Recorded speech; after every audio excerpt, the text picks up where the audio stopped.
मेरे प्रिय विद्यार्थियों, आप सबका स्वागत है कॉमर्स एंड लॉ क्लासेस में। आप सबकी बहुत सारे मैसेज आए हुए हैं व्हाट्सएप पर, जिसमें लिखा हुआ है कि सर हमारे बीकॉम की क्लासेस भी शुरू करो। मेरा उद्देश्य अभी सिर्फ आपको यूजीसी नेट और DSSB PGT commerce first grade से related most MCQs video provide करवाना है। आने वाले समय में मैं आपको बीकॉम की और एमकॉम की सभी क्लासेस की चैप्टर वाइज सारी वीडियो प्रोवाइड करवा दूंगा। इसी तरह बने रहें, लाइक करें, सब्सक्राइब करें और शेयर करें। हम अब आज शुरू करते हैं।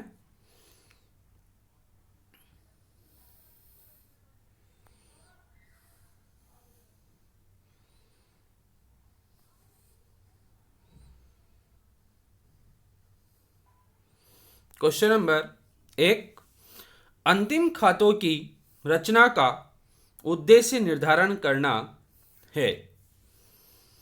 सकल लाभ व शुद्ध लाभ, स्वामित्व पूंजी एवं शुद्ध लाभ, पूंजी एवं संपत्ति, शुद्ध लाभ हानि व आर्थिक स्थिति की जानकारी। पहले मैं आपको एक्सप्लेन करूं, अंतिम खाते कहते किसे हैं।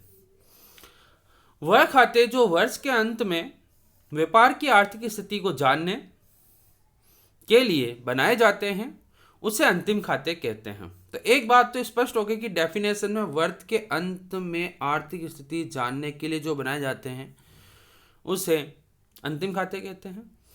लेकिन अंतिम खातों के अंतर्गत ट्रेडिंग अकाउंट, पीएनएल अकाउंट और बैलेंस शीट को शामिल किया जाता है। Trading account gross profit and gross loss को शो करता है। PNL account net profit net loss को शो करता है। बैलेंस शीट असेट्स, लायबिलिटीज और कैपिटल को रिप्रेजेंट करता है। नेक्स्ट, संदिग्ध दायित्वों को लिखा जाता है। दायित्व पक्ष में लाभ हानि खाते के डेबिट पक्ष में चिट्ठे के नीचे टिप्पणी के रूप में उपरोक्त में से कोई नहीं।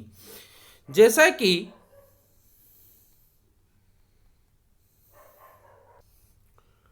संदिग्ध दायित्व वह दायित्व हैं जिनका भुगतान आगामी वर्षों में किया भी जा सकता है और नहीं भी, जिनके बारे में कोई भी स्पष्टीकरण नहीं दिया गया है, उन्हें हम संदिग्ध दायित्व कहते हैं। और संदिग्ध दायित्वों को चिट्ठे के नीचे टिप्पणी में दिखाया जाता है।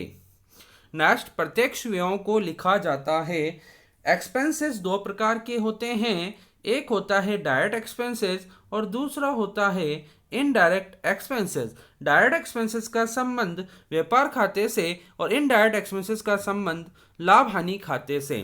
तो हमारा करेक्ट आंसर होगा व्यापार खाते के डेबिट पक्ष में। नेक्स्ट, अस्थगित आयगत व्ययों को लिखा जाता है, जिसे डिफर्ड रेवेन्यू एक्सपेंडिचर्स कहते हैं। व्यापार खाते के डेबिट पक्ष में, लाभ हानि खाते के डेबिट पक्ष में, चिट्ठे के दायित्व पक्ष में, चिट्ठे के संपत्ति पक्ष में। थोड़ी देर पहले हमने दो बातों को तो स्पष्ट कर दिया था कि डेबिट पक्ष में डायरेक्ट और लाभ हानि खाते के डेबिट पक्ष में इनडायरेक्ट आता है। चिट्ठे के दायित्व में या चिट्ठे के संपत्ति पक्ष में। तो हमारा करेक्ट आंसर है डिफर्ड रेवेन्यू एक्सपेंडिचर चिट्ठे के संपत्ति पक्ष में दिखाया जाता है। नेक्स्ट, व्यापार और लाभ हानि खाते की प्रकृति होती है। व्यापार और लाभ हानि खाते में खर्चों को, मैंने बताया, डायरेक्ट और इनडायरेक्ट होते हैं, और खर्चों का लेखा किस आधार पर किया जाता है? नाम मात्र खाते के आधार पर, ना कि व्यक्तिगत खाते के आधार पर, ना कि वस्तुगत खाते के आधार पर। तो आपको बता दूं कि व्यक्तिगत खाते के तरह वस्तुगत खाते, इन दोनों का लेखा बैलेंस शीट में ट्रांसफर होता है, क्योंकि हम इसके अंदर अकाउंट को क्लोज नहीं करते हैं, हम इसमें अकाउंट्स को ट्रांसफर करते हैं। ट्रांसफर करने का मतलब बाय बैलेंस सीडी या टू बैलेंस सीडी लिखा जाता है। तो हमारे पास में यहां करेक्ट आंसर होगा सर नाम मात्र खाता। नेक्स्ट, क्वेश्चन नंबर 6, अंतिम खाते को तैयार किए जाते हैं। अब अंतिम खाते तैयार कब किए जाते हैं? जब व्यापारी ने अपने हिसाब से वर्ष स्टार्ट कर रखा हो, तो व्यापारिक वर्ष के अंत में।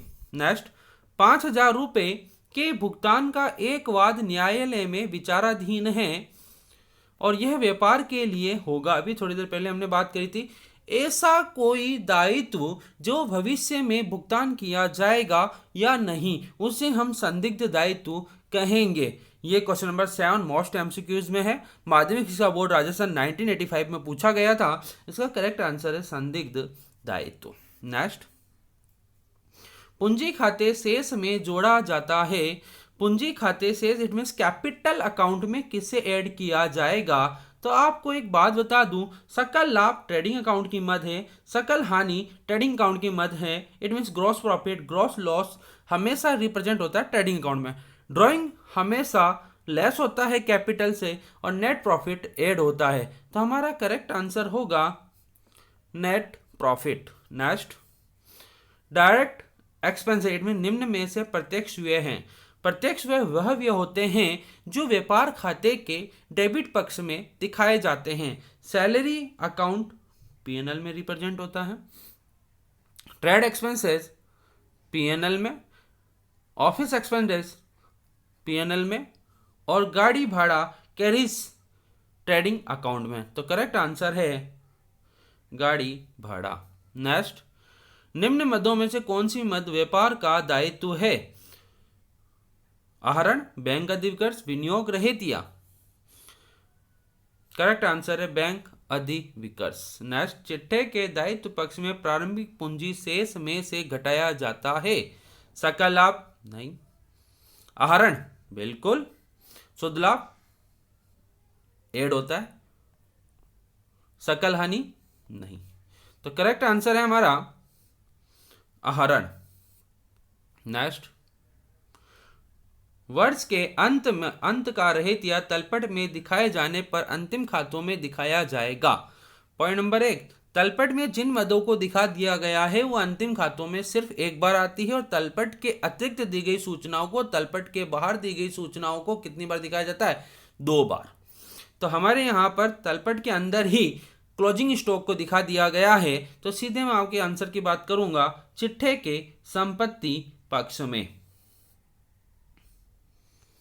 नेक्स्ट, लाभ हानि खाते का डेबिट पक्ष का योग। डेबिट पक्ष का मतलब लाभ हानि अकाउंट होता है, इट मींस पीएनएल अकाउंट है, पीएनएल के अंदर डेबिट साइड। डेबिट रिप्रेजेंट करता है एक्सपेंसेस को, क्रेडिट रिप्रेजेंट करता है इनकम को। तो 8,950 रुपए की टोटल इधर है, क्रेडिट पक्ष का योग 5,950 रुपए से इधर है। अंतर की राशि क्या होगी? तो डिफरेंस देखें तो आप पहली बात तो 3,000 रुपए का है और क्रेडिट साइड में हमेशा जो भी आएगा वो हमारे लिए हानि है। तो हमें 3,000 रुपए की शुद्ध हानि है। करेक्ट आंसर है ब। नेक्स्ट, क्रय खाते के 6,000 रुपए के स्थान पर 6,600 रुपए लिख दिए गए। इससे व्यापार खाते में क्या और कितनी राशि का प्रभाव पड़ेगा? तो पहले तो मैं आपको बता दूं, ट्रेडिंग अकाउंट के डेबिट साइड में यदि आपने कोई मत 6,000 रुपए के स्थान पर 6,600 रुपए लिख दी तो ऐसी दशा में 600 रुपए आपके बढ़ गए। तो सॉरी, ऐसी दशा में बढ़ गए तो 600 रुपए इधर ज्यादा आने से हमारा ग्रॉस प्रॉफिट 600 रुपए से क्या हो जाएगा? कम हो जाएगा। तो करेक्ट आंसर होगा 600 रुपए। नेक्स्ट, विक्रय गाड़ी भाड़ा अंतिम खातों में दिखाया जाएगा। इट मीन्स कि सेलिंग कैरीज है और सेल से रिलेटेड है, तो ये हमेशा लाभ हानि खाते के नाम पक्ष में आएगा। Thank you so much. इसी तरह वीडियो को प्राप्त करने के लिए चैनल को लाइक करें, सब्सक्राइब करें और शेयर करें।